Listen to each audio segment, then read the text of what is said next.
Nëse shikojmë sidomos të rinjt, të cilët harxojnë të gjithë energjinë e tyre, kohën e tyre më të mirë, rininë e tyre, vëmendjen e tyre, ndoshta dhe shpenzimet që mund t'i ruanin për t'i investuar në jetën e tyre, ata i shpenzojnë për gjëra të cilat janë krejtësisht të kota, apo duan të shfaqen në rrjetet sociale sikur kanë fituar diçka ndërkohë që nuk e kanë fituar, atëherë kemi të bëjmë me një rini pa synime, me një rini pa qëllime të larta, me një rini që mendon vetëm për vetveten, të duket bukur, të duket mirë, dhe nuk kemi një rini bamirëse, nuk kemi një rini që vlen vërtet për shoqërinë, nuk kemi një rini që do ndërtojë nesër një vend për ta çuar vendin ku jetojnë, shoqërinë ku jetojnë në një stad më të lartë ku janë.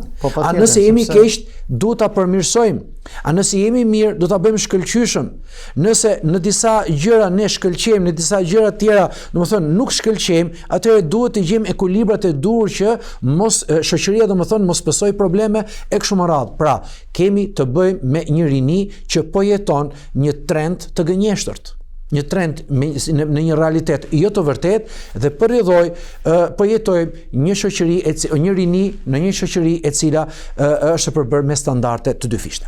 Pikërisht standardet, nëse mund të ndalojmë pak, këto standardet që vetëm se rriten, a nuk formojnë një farë, ose më saktë le të themi që e kemi parë që formojnë një farë anë depresive të rinj. Pse? Sepse ai kërkon të arrijë diçka që realisht mund të jetë 1% e botës e arrin.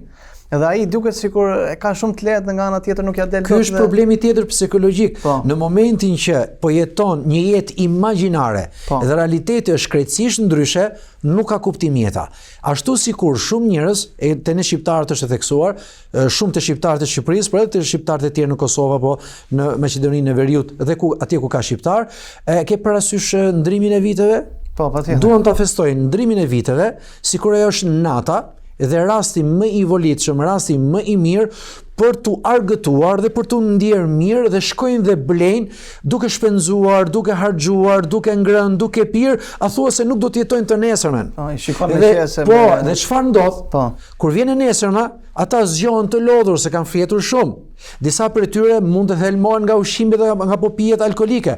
Shumë prej tyre e kuptojnë që kanë futur jo 2 apo 3.000 kalori që do t'i duhen për gjatë ditës dhe ai do t'i djeg këto kalori me veprimtari. Ai ndoshta me një natë vetme ka marrë mbi 10.000, mbi 20.000 kalori.